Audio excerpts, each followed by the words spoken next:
Good morning, and it is quite early. It's 6:02 a.m. on Saturday, the 17th of March, 2020, and that's Tugum, Queensland time in Australia. Well, I have prepared a PowerPoint of what is called the Omega Testament. This was the letter dictated to the Colombian nun by Benedict, who appeared to her 33 days after he passed. And actually it was 33.809 days later. 338 in the Greek Concordance is blameless and innocent. In the Hebrew Concordance, it is wild beasts. And as we go through the letter, you will come to understand that what is in the Vatican today is the seat of Satan. Now, none of this is new to all of those who have followed Yah and myself for all of these years. At the time, 2013, Yah warned Benedict, and he, being blameless and innocent, pure in heart, for the pure in heart shall see God, he couldn't imagine that Bergoglio would be who he is. There's a lot of backstory in the letter, as you can imagine. As you go through the letter, Benedict was locked up and he was silenced. So this was an opportunity, and he says God allowed him to come back and to tell his story, his testament, from the other side, from eternity. I am uploading this now in honor of Pope Benedict XVI, who was truly the last Pope,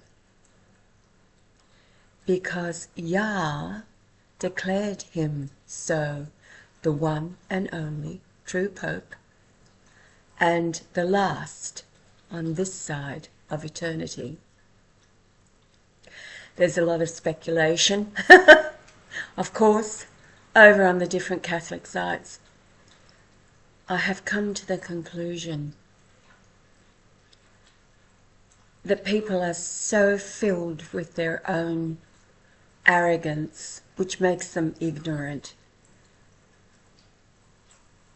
unwilling to think that this is even a possibility.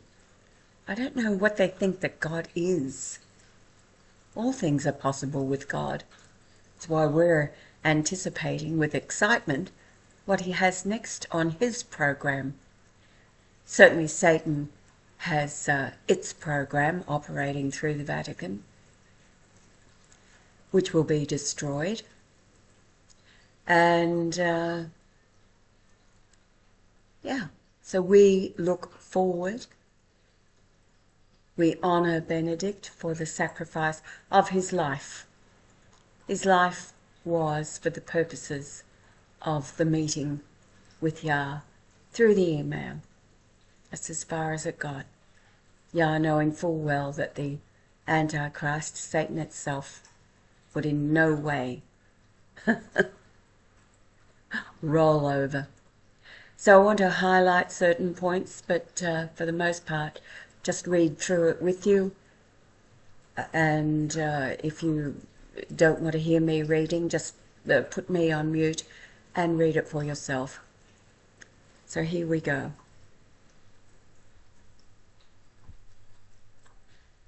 Right, so it is called the Omega Testament of Peter the Rock, Pope Benedict XVI, the last Pope. Again, I say, because it was the Christ himself, Yahweh, Brian Leonard Golightly-Marshall, who decreed him so. So this letter, as dictated by him, appearing 33 days after his murder, to a Colombian nun of the Franciscan Order of the Holy Cross, Sister Benedicta. He appeared a second time because she had fallen into a trance, if you like, an ecstasy, and she saw him earlier in the day when they were at Mass. This time she's in her cell at night time when he appeared, and she began the dictation. So, 2300 hours on February the 2nd, 2023. London or UTC time is 4 a.m. and it's 1400 hours, February the 3rd, 2023, Tugum time. And I just wrote there, 414 opens the door to the doctor's office. That has an immense amount of meaning in my life, and Yah knows it. All right, so just going back over what has been occurring at In Christum Credent. For those of you who are familiar, this is a photograph that was used for the upload, the plea for help, that Father Giuseppe made when Pope Benedict realized that he had indeed become a prisoner in the Vatican, and that was from March the 30th, 2013, when Francis had stopped his public announcement, a video recording that he had recorded days before as a surprise for Yah. Francis cancelled it through RAITV. Alfred Zurb was the dog at the time who cancelled it. And I say dogs because when we get through to the interview with Francis on Benedict's birthday, you'll understand.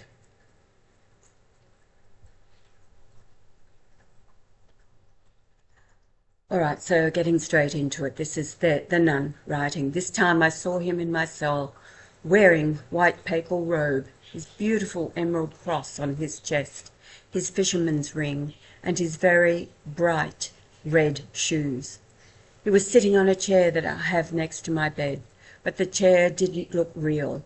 It was a high chair, upholstered in white.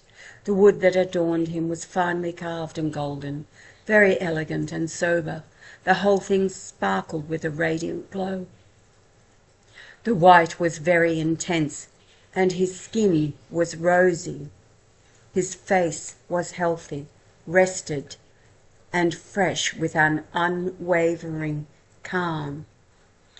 Now, right there, I'll just interject now with the time of this apparition to the nun. It was 122 days from Yah himself going behind the scenes. 122 in the Greek concordance is goat skin, with reference to suffering from Hebrews 11:37, quoting, "They were stoned, they were sawn asunder," that was your prophet Isaiah. "They were tempted, were slain with the sword. They wandered about in sheepskins and goatskins, being destitute, afflicted, tormented." However, in the Hebrew concordance, it is ruddy or rosy. You can see there in the sentence, the white was very intense and his skin was rosy. Continuing, "I cried, 'Your Holiness, is it you?' I hadn't fully recovered. I heard him pray in Latin in a sonorous voice. It was like a prayer for the church. His pronunciation was perfect. What a great Latinist. He looked at me, smiled and said, 'Laudetur Jesus Christ.' I replied, 'In saecula saeculorum.' He continued, "Arise, for our Lord wants you to write what was wanted to hide after my death. It's imperative that you do that, and I have a lot to say." His Holiness spoke to me in Latin, and I understood him in perfect Spanish. Some time ago another saint spoke to me in French, and I understood him in Spanish. How do you do that? I don't know. All I know is that I understand what they're telling me. So I sat down with difficulty and took paper and pen to write. Pope Benedict XVI said to me, "The story is long, and what I am about to tell will cause a hurricane that will shake the earth to its foundations, especially the central government, the Curia of the Vatican. My enemies feel they have won by their successes, but their joy will not last long. They say among themselves, 'We have finally silenced him. His vote had harmed our interests. What a relief!' But they do not take into account the will of God. They don't expect me to speak. They don't think about that possibility. They think the dead don't speak. But they forget that God is righteous, and sometimes, as in my case, lets them speak, even though it's from eternity, and bears witness to the truth that is Christ. I am with God, and live for ever and ever. Our Lord knows how to write straight on crooked lines, and he has allowed me to reveal myself to different souls after my death, to testify that there is life after death, and that no one, how much they want to silence me, the truth will come to light, albeit post-mortem." During the funeral mass of my great friend John Paul II, I felt a great stir in my heart. John Paul II had undergone surgery on his neck with the sole purpose of silencing him and thus worsening his health, to prevent him from making decisions that were inconsistent with ecclesiastical Freemasonry that held high positions in the central government, and not as the media of the time claimed. Pope John Paul II had another government plan in mind, one that did not provide for changes unless they were necessary. He was initially skeptical of an investigation conducted within the Curia of the Vatican, a report that contained very important and compromising information that required immediate changes because it threatened the stability of the Church. Information known in detail to his predecessor, Pope John Paul I, who was assassinated, not only because he knew this information, but also because he had initiated a purge that involved some changes within the central government and the Vatican Bank, which was reason enough to depose him. Only after the assassination did the great John Paul II change his mind. He shared this information with me, and we got to work. At that time I was prefect for the doctrine of the faith. Unfortunately, things didn't go as planned. The damage was done irreparable, and it was very complicated to remove many high church hierarchs. And yes, it is true that some steps had already been taken. Freemasonry, which was predominant in the College of Cardinals and in the various dicasteries, had spread its tentacles through alliances not only within the Vatican but also outside it. We just did what we could and not what we wanted.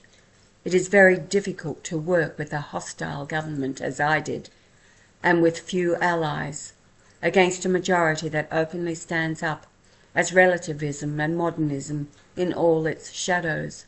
We soon noticed that there was a climate of open rebellion and disobedience to the Pope, and all this threatened to lead to a great schism within the Church. In the course of my life, and especially during my pontificate, I have experienced terrible and painful moments. Some of them are known only to God. It was never thought that evil could reach the highest levels, and now Satan feels powerful and Lord over everything. I had learned that there is a very dangerous mafia in the Vatican of Masonic cardinals pursuing occult interests. They are traitors to the Church who occupy very important positions and create allies and then destroy the Church and the Catholic faith from within. Cardinals and bishops who do not fear God and without conscience kill souls in cold blood, all out of love of power and money, and move further and further away from the true mission entrusted to us by our Lord Jesus Christ. When I looked at the lifeless body of the great John Paul II, I thought of this, and at that moment in the depths of my soul I made the decision to go with Emirate and dedicate myself to writing books. I felt that my mission had been accomplished. I had given it my all, and in the best possible way.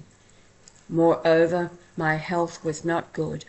I wanted to continue my contribution to the Church in a calmer and more relaxed position and keep myself in the background. I was convinced that my task was over after the death of the Holy Father, but God's plans are not our plans, and He had already decided for me. In the conclave, when I realized with horror during the vote that the choice would fall on my poor humanity, I said to God with resignation from the bottom of my heart, "Lord, don't do this to me." A phrase that was then adopted by the media, manipulated by some Masonic cardinals to distort everything and fabricate a destructive and false image of me until my death. I'm going to break this video up into parts. This will be part 1. I'll come back with part 2.